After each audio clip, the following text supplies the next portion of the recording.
Is slippery out there. We want these guys to stay upright if all possible. The red lights will go on, and then the moment that they go off, the race is on. And a good start again by the two four-cylinder bikes, getting the better of Regis Laconi, and I think Corsa might have done it off the line. He has.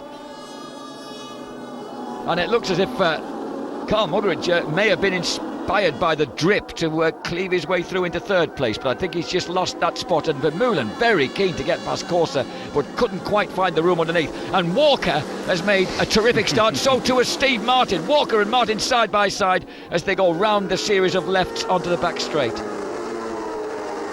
Toseland got away clean as well, Jack.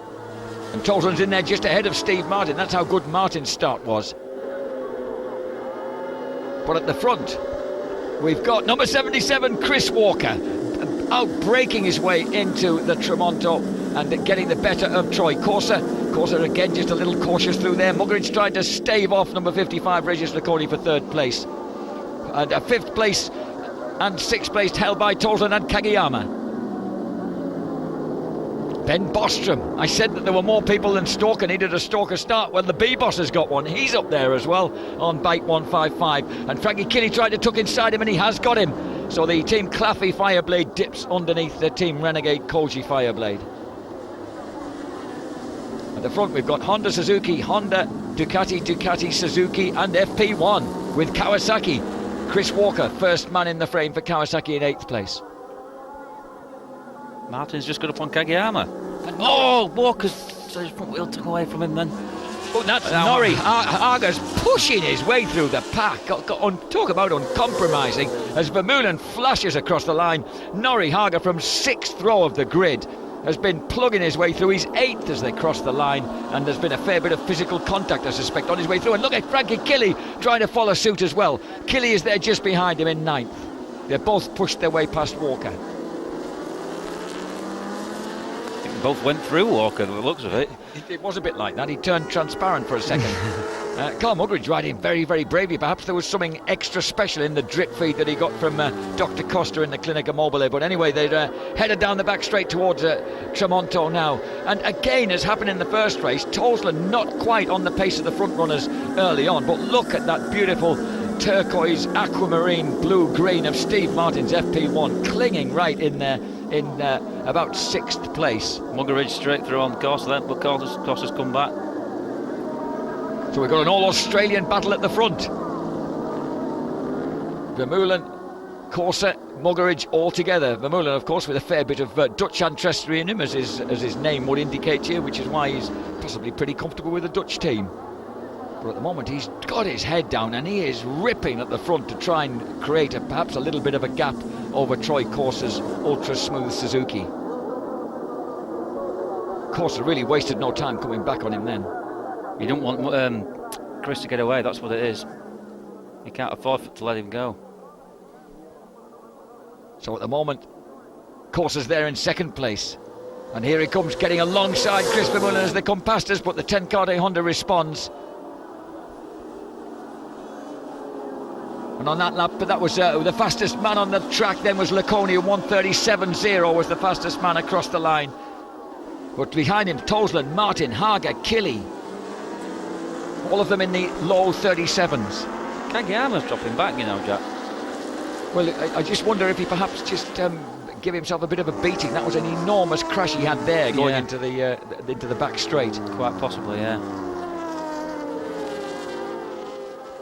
And number 7, Frankie Killy, is hounding his old foe, Norrie Haga there. And they're trying to close up on Steve Martin, who's holding a princely 6th place on the FP1, which Carl Fogarty, whose 40th birthday bash is next Friday, will be enjoying every minute of.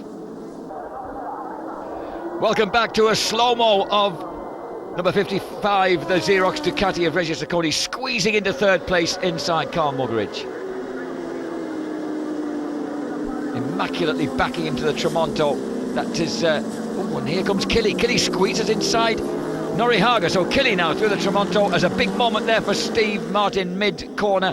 Helps the Claffey Team Honda get a glimpse of a possibility of moving up to 6th. So number 7 now in 7th place. The lads were talking about their favourite numbers, and the number 7 has always been an uncommonly favourite number. The legendary Sir Sterling Moss was always raced number 7 back in the 50s and 60s, and Pier Francesco Chili's always loved that number. Barry Sheen always used that number, which is why Vermeulen uses 77, and even Kageyama uses 7 and 1 because 7 is his favourite number. What is it about 7? Did you have a favourite number, Mara? Yeah, it was always number 34 from Kevin Schwantz, really, and it's my old schoolboy motocross number. Never brought me any luck. But you stuck with it nonetheless. Across the finishing line now, 77 versus 11. Troy Corser, of course, always uses that 11. He kicked off his World Superbike aspirations with in 1995. Won the title as number 11 with the promoter Ducati in 1996. Laconi's going to win this one. And Laconi is already prowling after those two, isn't he? He looks threatening when he's in this sort of frame of mind. Kageyama is now back in 10th place, just a whisker ahead of Ben Bostrom. And behind them, Giovanni Busset having a better ride this time ahead of Lorenzo Lanzi. Fastest lap, Laconi, just as you said it, 136.8, and Laconi's setting the pace now, and he's closed right down on the leaders. Frankie Killy now has the better of Steve Martin, so Killy has moved through to 6th place. 7th Martin, 8th the Sony Italia Yamaha of that man, Norihaga, whose teammate Andrew Pitt has just snooked into the points in 15th place, behind Norik Arbe and ahead of Max Neukirchner and Mauro Sanchini.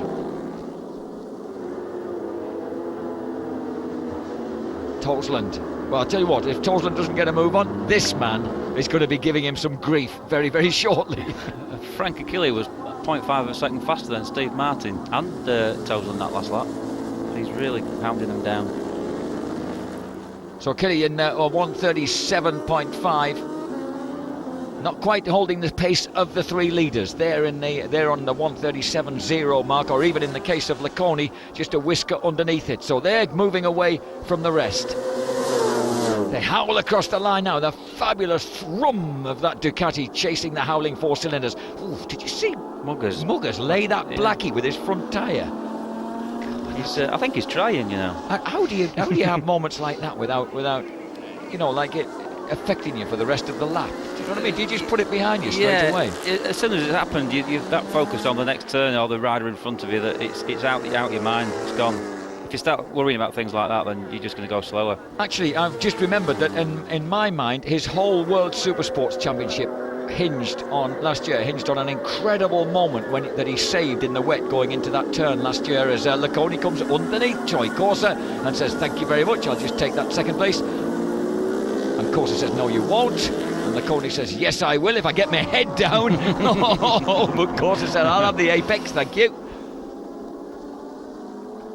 Through the beautifully banked turn at Quercia. I keep getting that mixed up with Charo. I'm sorry about that. That's Quercia, that one that they've just gone through. Then into the Variante Arena and then charged down to the curve of Del Rio. There was nothing asked, nothing given there, was there? There wasn't, no, there wasn't. You couldn't even say it was a skim of paint because it was almost rubber to rubber. Yeah. So Laconi is pushed back as we complete another lap into 3rd place, slightly unexpectedly as they whisk their way through the Variante del Parco. That used to be a lot more open, that chicane. They closed it down to make it slightly safer because of the lack of runoff at the front end of pit lane. 19 laps to go for leader Vermeulen. And I said that unless he got a bit quicker, Frankie Killy would soon be churning his way into him. And here comes Killy now, right with James Tosland. So the second three, 4th, 5th and 6th, Muggeridge, Tosland and Frankie Killy. And already the support for those fabulous Italian national leathers can be heard along the banking at the far end. Well, there's a spin in the rear tyre already with just 6 laps gone.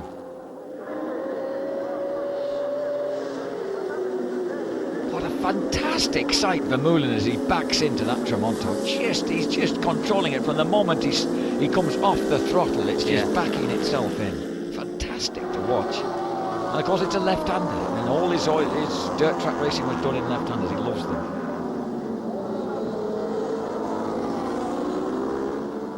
Now at this point, do you think that Regis Laconi, perhaps Mara, is just thinking, okay, I've got what it takes to get these guys. I could just hold station behind them for a couple of laps, and regroup myself for another passing manoeuvre.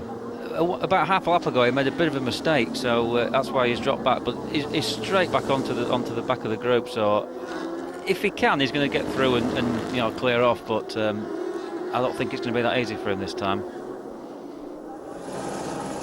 Through the right and the left. Now, why is that? Is that because these guys are capable of sustaining a faster speed, you suspect? Yeah, I think so. They'll have had the first race will have told him what they need to do with tyres and things. They might have altered the pressures a little bit to make the tyre last a bit longer.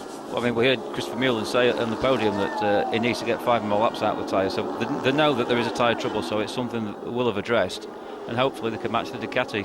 It was interesting to hear the World Supersports race winner, Sebastian Charpentier, thanked Pirelli for sorting out the tyre pressures for him. Does that mean that tyre pressures are really hypercritical in conditions like this? Absolutely. You can drop a tyre pressure to 2 psi or raise it to it, and it affects the characteristics of the tyre that much. It either makes the compound work harder or give it an easier time. Just depends if you go up or down with the pressure. But the Ducatis are easily... much easier on the tyre than the 4-cylinder bikes. And there's Regis Laconi demonstrating it rather, but I love the way straight back down behind the fairing on that quick blat up towards Quercia. It's fantastic. And this time his doggedness works and he gets through Quercia ahead of Troy Corsa. So Corsa pushed back to 3rd place. And of course at this moment in time, we're not on any silly aggregate. This is the real race. Vermeulen leads it. And he's skating his way through everywhere. How does that lad do it? He must have an uncanny feel for a motorcycle and how it moves. I think Laconi is going to catch him up and go through, Jack, and just try and break them. Yeah, and do as he did in the first. Oh, what a beautiful look. And it's a wedding shot. The Xerox Ducati wedding photograph. His last lap was 0.3 of a second faster than the from Corsa and Vermeulen, so he has got a little bit in hand from the mistake he made up. I mean, and already, straight through, look. Not wasting any time. He slices past in that rush through to the Misano curve, and Vermeulen looks as if he's tempted to try and have a quick go back at him, but he knows from the first race, perhaps already, that his goose might be slightly cooked. We'll have to wait and see whether the Tenkate Honda can hang on. But straight away, that Ducati, remember, all these 3 guys are running those new big 10mm bigger rear tyres that gives a bit more of a contact patch, in which through those fast left turns onto the back straight have really helped the Ducatis. Well, they certainly helped Regis Laconi. It's actually helping the 4 cylinders probably a little bit more because they're not spinning up as easy. But if they want the old 190s, then they would spin a lot more. So this is the battle for the... Oh, Frankie has a huge moment as he comes through the Cavona Veloce. That's the fast bends. Yeah, they are fast bends, but Frankie, please, not there. This is why people love Frankie so much. He tries so hard. He's got the sniff of a podium and he's just digging in so hard. And in fact, that's what ultimately cost him last year. Remember, there were places like Oschersleben and Monza where he had really solid possible 3rd places even, but he knew that he could get a bit higher up if he kept pushing, and the result was high sides at the parabolic or high side in the final turn at Oschersleben, just when he didn't need them. Yeah, we never need a high side because they hurt. But sorry, yeah. This is why people just love him. He's adopted in every country that he goes in, and everybody just loves Frankie Killy because he's such a trier and he wears his heart on his sleeve, and he just gives it 110% every single race. We've got 16 laps left out of 25, so plenty of time for Frankie in that Killy Honda perhaps to inch back. He's asking a lot of him because pre-season testing for the Team Claffey boys was like zilch, and for him to manage to, he's pulling the gap back on Corsa. He's inched it down by 0.3. And what is it as they cross the line this time?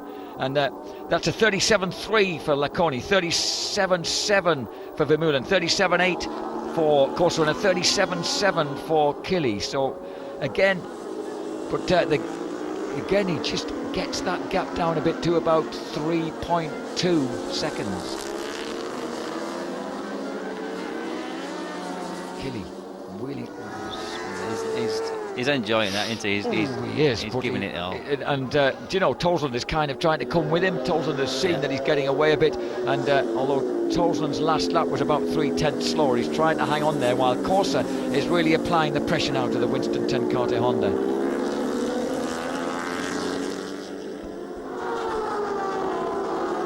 You know, if Laconi hadn't had the misfortune to have that huge coming together with a back marker that concussed him and put him out of both races at Valencia, he would be right in the fray fighting the corner with Corsa. Absolutely, absolutely, yeah.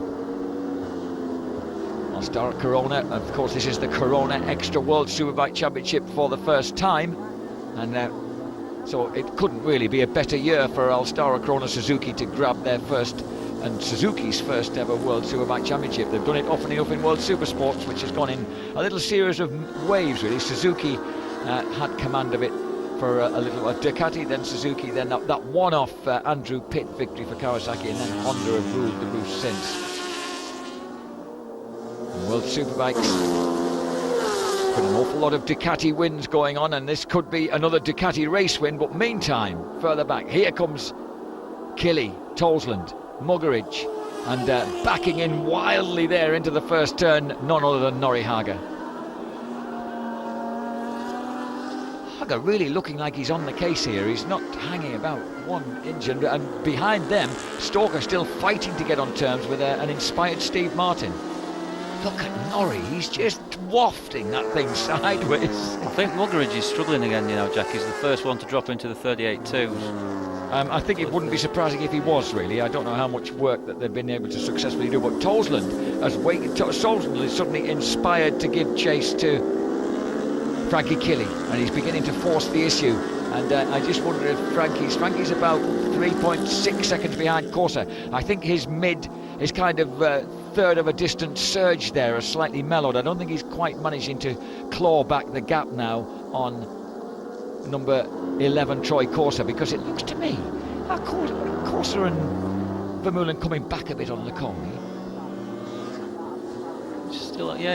He's still setting the fast lap times, but certainly that gap isn't as big right now as these two come keeling through the long left at Curva del Rio, and then a quick sharp burst up to Variante del Parco, and then dip right and left onto the start and finish straight into the cooling breeze, although I doubt whether these guys will get much effect from that.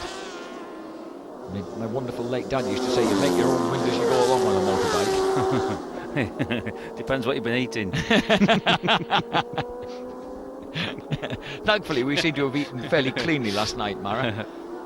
And here we go, round that right-hander, and Tolsland is really suddenly come to light. Now, what is it that suddenly charged him up? Is it the fact that he saw Killy going away from him? He did the same last race, didn't he? Yeah. He just seems to get more comfortable with a lighter fuel load, and when the tyres have done a bit more work. I don't know, it seems funny, really. So all of a sudden, Tolsland just drives past Frankie Killy, and Killy trying to keep that bucking Honda Fireblade somewhere in contact with the Xerox Ducati as they come drifting out of the fast left-hander. And Norihaga with his head down trying to get on terms with Carl Muggeridge. Last lap was 39 from Killy, so yeah, so Killy suddenly seems to be struggling a bit. He's just not got that pace he'd found about 3-4 laps ago. Maybe took the best out of his tyre, and again the Ducati is softer on the tyres, so James has still got some more grip. Meanwhile at the front, these lads are doing a terrific job of hanging on to Laconi. They're not letting him get away. No. They can't afford to, Jack. If they keep pressure on him, we know he's liable to make a mistake every now and then. Regis, he didn't he, periodically last year? In fact, fairly frequently last year. But he seems to have erased that from his that kind of hole from his armament, really, or plugged it up, doesn't he? He really hasn't been prone to making that many errors. He was unlucky. That wasn't really a collision that was his fault that put him out of Valencia. No, it wasn't. I was going back to Brands Hatch last year when he was leading and he just lost the front, didn't he? It was a needless mistake, really. But we haven't really seen that side of Laconi so much this year. I think he's changed. Yeah, hopefully so. Norihaga closing in on Carl Muggeridge. Muggers bravely hanging on to 6th place, but Norihaga is pressing him hard, and Steve Martin having an absolutely uproarious ride on the FP1. He's in 8th place, Stalker 9th, Busai also having a good race, is just a 9/10 of a second behind Stalker in 10th, so the two Kawasaki's together. Corsa was actually the fastest man on that lap, Jack, 37.4, 2/10 faster than Lecone and half a second up on Vermeulen. Where did he find that? I don't know. I suppose, is it because when you're working in conditions as slippery as this, it just needs perhaps a couple of moments that you either do or don't have to make a difference in your lap time? Yeah, if the tyre breaks away mid-corner, you just have to knock the throttle off. It's next to nothing, but it all ends at the end of the straight in miles per hour, which is, tenths of a second. So if you get a good smooth drive out of every corner, it can add up to a good lap. Although Tolson has never won here, he's got a record of decent results. He was second 2 years ago behind Ruben Schaus here and ahead of Regis Lecone. Was it here he had his good result behind Hodgson on the INS Ducati, I seem to think? He might also have done that. Probably but certainly wrong. He's forcing the issue. I think it was Zaus that beat him. It was Zaus that beat him in second place when he was on the HM Plant GSE Racing Ducati in 2003. And when he was on the way to earning his piano. And Troy Corsa still staying close to Chris Vermeulen. Vermeulen moving everything around on that Honda. Or it's moving him. No, I think he's in control. They're catching up on Lecone now. Vermeulen 2/10 faster, and Corsa was nearly half a second faster. He was 4/10 quicker, wasn't he, on that one? So again, is it Lecone that's suddenly feeling the pace a bit? I mean, this is as Chris. Oh, Chris! As Vermeulen pointed out immediately after that race, we've got to find another 5 laps out of these tyres. But could it be that he's the sort of skilled artiste who can do that? You would expect that longevity to go. Oh, and here comes Haga. Haga diving underneath. 41 takes 31. Just slices his way underneath Carl Muggeridge. I didn't realise. Interesting to find out that it was Harada who used to ride 31 and so inspired Muggers that Muggers took that number with him into World Spooker Sports and has kept it ever since. And Killy coming back on James Tolson. What I love about these guys is they don't give up. Was your natural tendency as a racer, Mara, to let me speak in the present tense, as at your tender age you want to be back on track as soon as possible. Was your tendency to go straight back at somebody if they passed you, or to just sit for a moment and look at what they were doing and then size it up? It actually depends who it was. If it was somebody who you knew you could race with and was like not going to be doing anything stupid, you could probably sit behind them and like do 2 or 3 laps and try and break everybody else. But if it was towards the end of the race, then you have to fire straight back, because it's there. If the gap's there, you've got to try and take it. It's your instinct, and everybody does it. Look at how back tyres smoking. Noriega giving it the min. Is that as if poor old Muggeridge wasn't suffering enough with his stomach upset and illness? He gets burning Pirelli tyre smoke in his face. That must make him feel a 10-ton better. Awesome though, absolutely awesome. I'm chinking glasses here. Someone's down Bostrom. Bostrom's dropped the Renegade Koji bike that was lying in 14th place. So Ben Bostrom goes out of the point, and that's the first mistake we've really seen from the B-Boss. He's had plenty of mechanical mistakes that weren't his fault, but we haven't really had him off track before, but it looks like he well and truly has gone off track here. He's not had a chance to make mistakes before. His bike's always broke, hasn't it? It has, yes. It's usually caught him out before he's caught himself out. But disappointing for him, because as an ex-race winner here, he would be hoping to get some passable points, I think, Mara, around this track. And you want to see him up there. I mean, he's a quality rider. It's just things don't seem to be working right at the minute, do they? Talking about quality riders, Corsa's riding around as if he's on rails here. He's just spookily smooth, isn't he? And just kissing all the apexes and holding tight, constant radiuses. Yeah, radii even, yeah. He always has been, Corsa. It's very, very rare you see Corsa out of shape. I mean, occasionally a very, very small mistake, breaking into corner and running off the apex a little bit. But he just seems to keep everything in line, and he goes fast with it. Whereas Vermeulen is backing it into corners and he's backing it out of corners. But it looks good. But they're both doing the same speed. I know, which I thoroughly enjoy watching. And look at it, Lecone seems to be able to respond every time it looks like those guys are picking up on him. Mind you, again, they seem to be a little quicker on the last lap. I mean, it's just interesting that he seems to be able to regain the gap almost immediately as he goes into the early part of the lap, through the first 2 or 3 turns. Yeah, I mean, we know Costa can ride like that, because on the slow down lap of Valencia, he was smoking the tyre. Yeah, just absolutely. for fun. Yeah, that was actually still in the race, but it was just a celebratory final lap, wasn't it? Yeah. we know he can do it. So when he has to do it, he can do it. Look at Chris. Oh, again.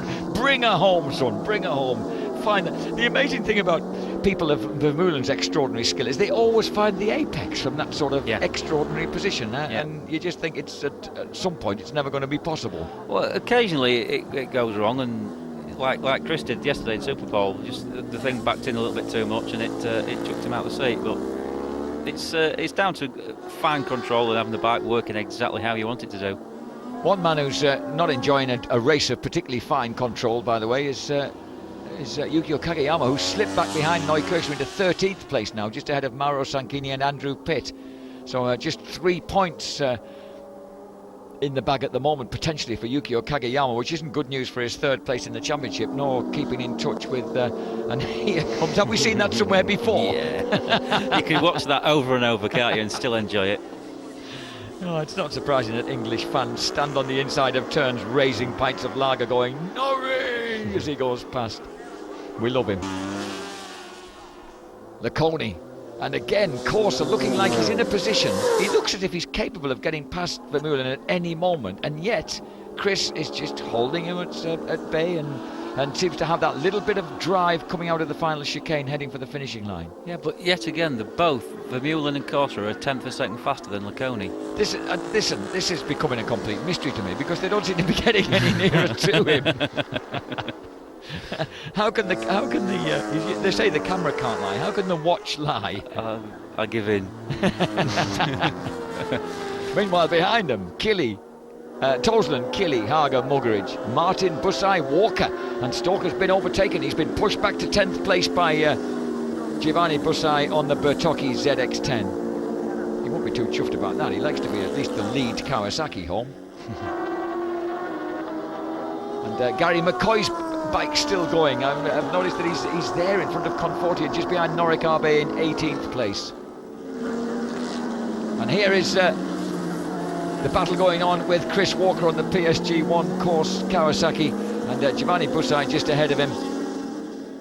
And I know why the Italian director's gone back to this, because the nipple sprouting number 57 Lorenzo Lanzi's in the frame. He seems to always like pictures of Lorenzo Lanzi. Great. I like Bussi's little tassels on his leathers. That's right, they look like an afterthought that his grandma's put on, yeah. Don't they? They don't look like proper part and parcel of the design. So the Ducati green bike, that's wonderful. That really is like a wedding snap, those people, Victorian wedding party. As they cross the finishing line now, I'm sure we'll find that Laconi was slower again, and he was as well. 37.8 against 2:37.7s. Well, I've never seen a tenth of a second per lap take so long to show in the gap between two people. He's actually got a race lead, according to our timing device here, of 0.749 of a second. So that's kind of 3/4 of a second difference between the two of them. I guess he has as well, but it just doesn't seem to get any smaller. Yeah, the gap is about 0.7, but like you say, they keep closing a touch up every now and then, and it doesn't look any smaller. So the two four-cylinder bikes howling after that thunderous number 55. We were talking yesterday, Mara, about how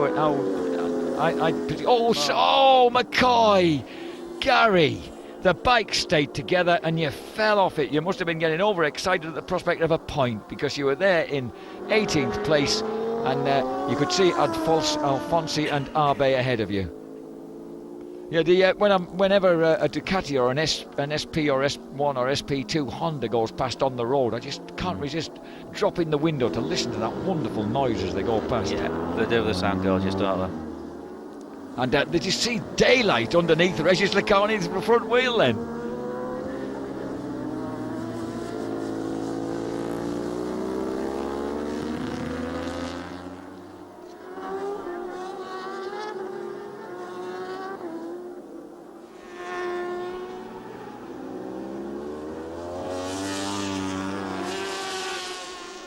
Last lap, the gap was 0.749 of a second. Let's check it out as they cross the line this time. Laconi rips across the line. What's his time going to be? Is the gap going to change? Does it make any difference? We've got 5 laps to go. And 137.8. No, was that the last lap? I don't know. I've lost the track of all this. We'll just watch it by eye. Here comes Stalker. He's going to get back at Bussai. He comes underneath. Anything coming down the start straight, and Giovanni crosses to grab the apex, and Stalker, having made the pass, gets squeezed back. But no, he doesn't.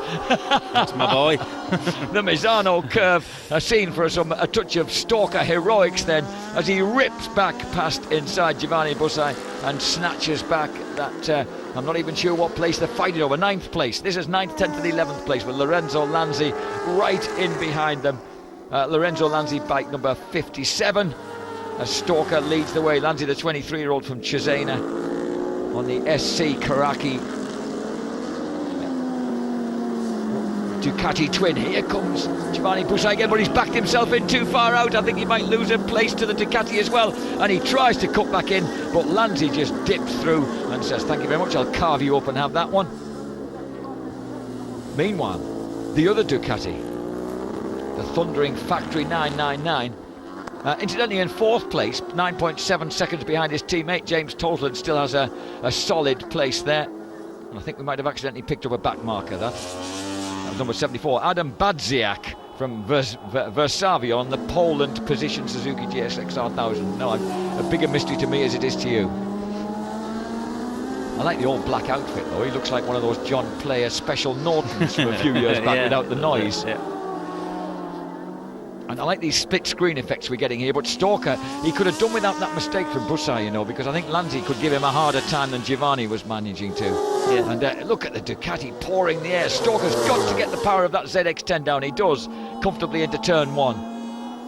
And you can see behind them that Neukirchner, Kageyama, Sanchini and Andrew Pitt are all nailed together in a frantic dispute over the final points. Here comes Lanzi, tries to keep it tight, but Walker cuts back across. And at the front, meanwhile, the gap looks pretty much the same, doesn't it? The gap looks very much the same. Laconi, Vermeulen, just getting away a little bit, edging away from Troy Corser. And I think what we've suffered from is a seizure of the timing screen, so we'll have to ignore that altogether and just do it entirely by... we really should have a Ducati photograph of that lot in their beautiful red outfits at the moment. Though they're not looking terribly relaxed because they know that Vermeulen and Corsa have kept the pressure up on the Frenchman right throughout. So Regis Laconi still there in the lead. Vermeulen 2nd, Corsa 3rd. But Laconi's, he's looking like he's having one of those, I don't know, just one of those happy days where he's giving it everything, everything's going his way, and he's looking really, really impressive. Yeah, he's managed to come from behind, which is always the best way to do it. You pass the two that's in front of you and you pull away, and it's such a good feeling. You just know that you've been fastest man on the day. 3 laps to go then. And in front of that magnificent huge screen for the fans there in the background, Laconi would be able to see himself if he glanced over his shoulder as he dips into the left-hander at Charo.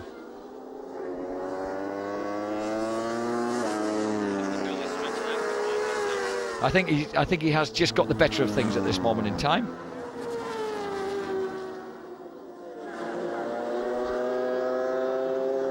So the battle is on for 2nd place now as Chris Vermeulen tries to hang on ahead of Troy Corser. Corser, of course, was... and Andrew Pitt's in trouble. Pitt, who was lying in 15th place, in trouble on the Yamaha Italia R1. The former World Supersports Championship is cruising back to the pits.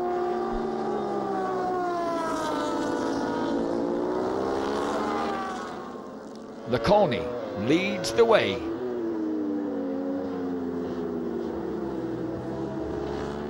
Laconi's actually been inch perfect this race. He's not put a wheel out of line, has he? No, he's been pretty fantastic throughout, hasn't he? And remember, he didn't have a race victory until we were at Silverstone last time around. He has. So Frankie Killy just being forced backwards slightly. Nori Haga, 10 years his junior, just a breeze has passed. And so as Andrew Pitt goes out, his teammate moves up a place. Do you get the impression he's having fun or what? Absolutely. I think he's a bit happier today than he was on Saturday. Oh, I think he is. I think he might even talk to us after this. So 5th place now for Noriyuki Haga. 2 laps to go. Ahead of him he's got Toseland and the threesome battling for the lead. Oh, that's just wonderful to watch. I just hope Haga can't catch Toseland. I think James is probably fairly comfortable at the moment in 4th place. 2 laps to go, less than.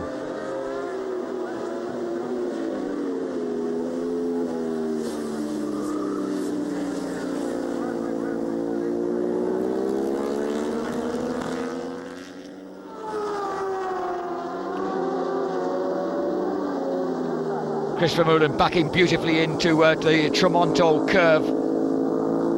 He got that second race victory in Italy, of course, at Monza, but that's the only time that he's got that number 77 Winston Tancate Honda onto the top deck of the podium, whereas right behind him, Troy Corser has got a sequence of 5 victories to his credit through Phillip Island, Valencia and the first race at Monza, and also won the opener in Qatar.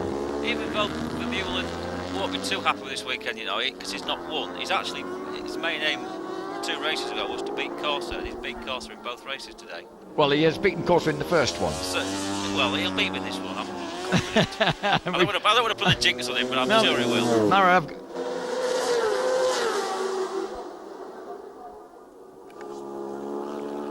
and into the final lap goes Regis Laconi, into the final lap goes Regis Laconi, right behind him Chris Vermeulen, and has Mara spooked Chris Vermeulen, or is he going to be able to hang on to that second place? At the moment he's got Troy Corser behind him, and this could be Regis Laconi's 3rd win out of 4 races in the World Superbike Championship of 2005. It's certainly looking pretty impressive for him at the moment. He's opened up the gap in the last 3 or 4 laps. When he looked to be in danger at 3/4 distance, he's responded magnificently, and it looks like a double victory yet again. Ducati keep pulling out double victories here. It's quite extraordinary, really. Keep pulling out double victories here at Misano. And these people can also go off to the beach after this. How lucky are some folk, eh? And for the first time all race, he takes a look over his shoulder. Mara, did you ever look over your shoulder when you were racing? There was never anybody behind me. I'm sorry, but I don't believe that. I did actually, Jack. Yeah, I used to have a look. I mean, Rob Mack used to tell me off for it, to be honest with you. But I'd just like to know what's going on. I mean, it was never in a risky situation. Just have a quick glance down the straight, and you just get a feel for if anybody's closing up on you or whatever. Say, looking at your pit board. Well, this guy certainly is just halfway around his final lap of his 2nd race win of the day. He has a quick look over his shoulder, checks everything's fine, and wheelies across the line to victory. Regis Laconi takes race win number 2. Chris Vermeulen in 2nd place for Tancate Winston Honda. And look at this, Norrie Hagen loses out. Oh, the amazing Frankie Killy gets the better of him in the run of the line, and Norrie just sits up in disgust through the Tramonto. Race 2, Laconi takes it from Vermeulen and Corser. Toseland, Killy, Hager, Muggers hangs on for a very brave, just to say, 7.